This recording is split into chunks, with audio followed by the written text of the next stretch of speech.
ஐஸ்வர்யா கருத்தரித்தல் மையங்களில் ஜனவரி 30 முதல் பிப்ரவரி 5 வரை இலவச ஆலோசனை மற்றும் சிகிச்சைகளில் மாபெரும் சிறப்பு சலுகை.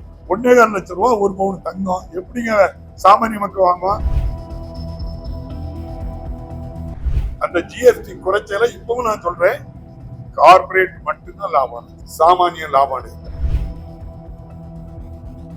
இந்த அரசு இது சாமானிய மக்கள் பாதிப்பாங்க, அவங்ககிட்ட இருந்தா பணத்தை கொள்ளையடிக்கிறாங்க.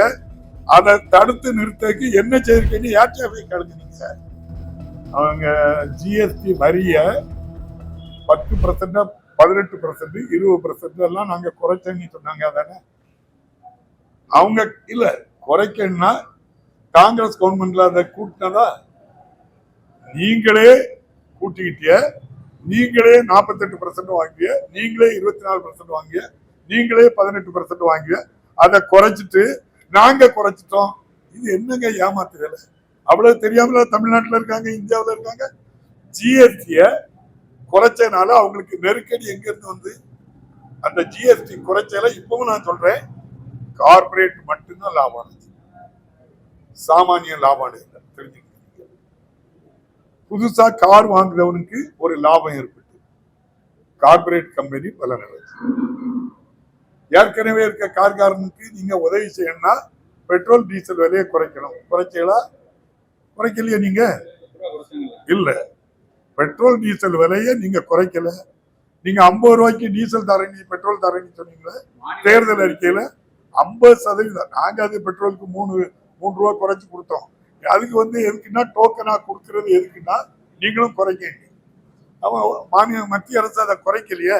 அப்ப நீங்க இந்த ஜிஎஸ்டி வரி விதிப்புல 10% இருந்த சாமானிய மக்கள் பயன்படுத்தக்கூடிய நம்ம ரொட்டி, அந்த பால் பவுடர் போன்ற பொருட்கள்லாம் 18% இருக்கும் வரி. ஜிஎஸ்டி அவங்க குறைச்சதுக்கு அப்புறம் 10-18 ஆகிட்டாங்க. என்ற புள்ளியோரம் இருக்கு, நான் என்ன உங்களுக்கு தரேன். அதனால யாரும் பயனடையல. சாமானிய மக்கள்கிட்ட இருக்க பணத்தை புடுங்குறாங்க. நீங்க 1 பவுன் 1/2 பவுன் தங்கம் வச்சு தாலி கட்டி கொடுக்க முடியுமா நம்ம பிள்ளைகளுக்கு? எங்க வெள்ளியில கொலுசு போடுற, தங்கத்துல போடாத பிள்ளைகள் பாவங்கள். அது எவ்வளவு நீங்க ஏத்திருக்கீங்க? நீங்க இன்னைக்கு 2 மடங்கு 3 மடங்கு ஏத்திக்கல. 1.25 லட்சம் ரூபாய் ஒரு பவுன் தங்கம் எப்படிங்க சாமானிய மக்கள் வாங்குவோம்? இந்த அரசு இது சாமானிய மக்கள் பாதிப்பாங்க, அவங்ககிட்ட இருந்தா பணத்தை கொள்ளையடிக்கிறாங்க. அதை தடுத்து நிறுத்தக்கு என்ன செய்திருக்கீங்க? யார்கிட்ட போய் கலந்துனீங்க? ஒன்றிய அரசுல நிதியமைச்சருங்க இருக்காங்க. இந்த தங்கத்தினுடைய விலை இவ்வளவு வேகமா போகுது, அதை குறைக்க என்ன நடவடிக்கை எடுத்திருக்காங்க சொல்லுங்க. தமிழ்நாட்டுல தக்காளி விலை 100 ரூபான்னா கவர்மெண்டே கொள்முதல் பண்ணி 20 ரூபாய்க்கு தக்காளியை கொடுக்கு. மத்திய அரசு அந்த நடவடிக்கை ஏதாவது எடுத்திருக்கா? என்ன செய்யறது முழுதும் அவங்களுடைய நம்முடைய மாண்புமிகு பாரத பிரதமருக்கு நெருக்கமானவர்கள் தான் தங்கத்தையும் விற்கிறாங்க, வெள்ளியும் விற்கிறாங்க. வேற யாரும் விற்கலையா? நீங்க பங்கு சந்தைக்கு போங்க, போலி ஆட்டு எவ்வளவு நிறுவனங்களை உள்ள கொடுத்து போலியா தான் அந்த சந்தையை நடந்துட்டு இருக்கு பாருங்க. வெளிநாட்டுல இருந்து இன்வெஸ்ட் பண்ண அவ்வளவு எடுத்துட்டு போயிட்டாங்களே, ஏன் எடுத்து போறான்? இங்க நியாயமா நடக்கலைன்னு தான் எடுத்து போறான். அப்ப இவ்வளவு தவறுகளும் செய்யறது ஒன்றிய அரசு. நீங்க இதெல்லாம் கேட்க முடியுங்க. காரணம், நீங்க எல்லாம் கேட்க நினைச்சாலும் நீங்க போய் சொல்ற இடத்துல ஐயா இதெல்லாம் போட முடியாதுன்னு இருக்காங்க. நீங்க என்ன செய்ய முடியும்? கஷ்டப்பட்டு எடுத்துட்டு போறீங்க. ஏன்னா நான் சிரிக்கைக்கு சொல்றேன், அத்தனை தொலைக்காட்சி ஊடகங்களும் இந்தியா முழுவதும் பாரதிய ஜனதா கட்சியை கைப்பற்றிட்டு நீங்க அவங்க ஒரு ஸ்ட்ராட்டஜி கொடுப்பாங்க, அதான் பண்ணுவாங்க. வேற என்ன செய்ய முடியும்? அவங்களுக்கும் எல்லாம் அங்கீகாரத்தை ரத்து பண்ணுவாங்க.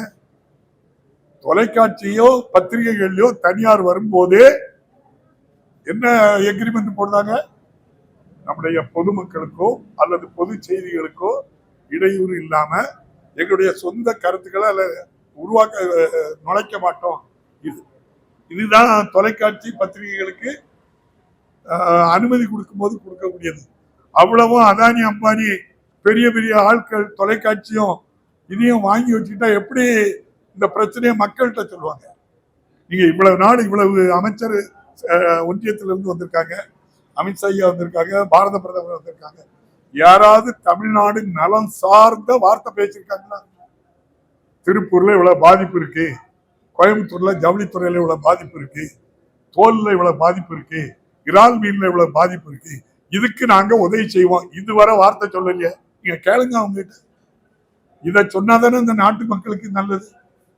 திருப்பரங்குன்றத்துல ஜோதி ஏத்துறை விஷயத்துல அவ்வளவு பீஸ் கோயில் பேசுறாங்க, அமித்ஷா ஐயா பேசுறாங்க, பாரத பிரதமர் பேசுறாங்க, இவ்வளவு பேரும் அதுல பேசுறீங்களே, தமிழ்நாட்டு மக்களுக்கு நன்மை நினைச்சு எவ்வளவு ஸ்கீம், எவ்வளவு பாதிப்புக்கு நீங்க சொல்லுங்க. இதையும் நம்முடைய மாண்புமிகு நயினார் நாகேந்திரன் ஐயா கேட்டு இதெல்லாம் தமிழ்நாடு சார்பாட்டு சொல்லுங்க. இவ்வளவு பாதிப்பு யாரால? ஒன்றிய அரசால.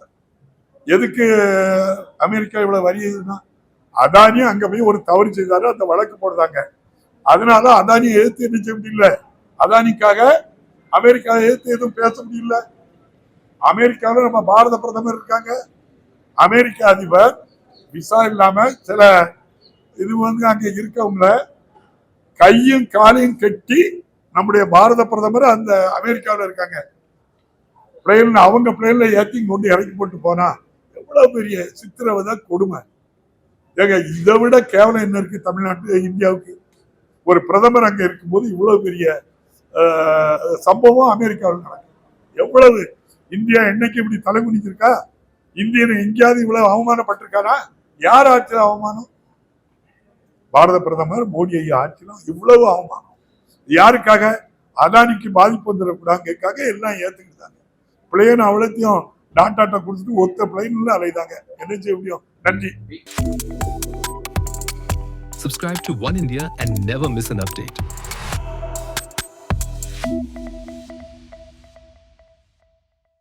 ஐஸ்வர்யா கருத்தரித்தல் மையங்களில் ஜனவரி 30 முதல் பிப்ரவரி 5 வரை இலவச ஆலோசனை மற்றும் சிகிச்சைகளில் மாபெரும் சிறப்பு சலுகை.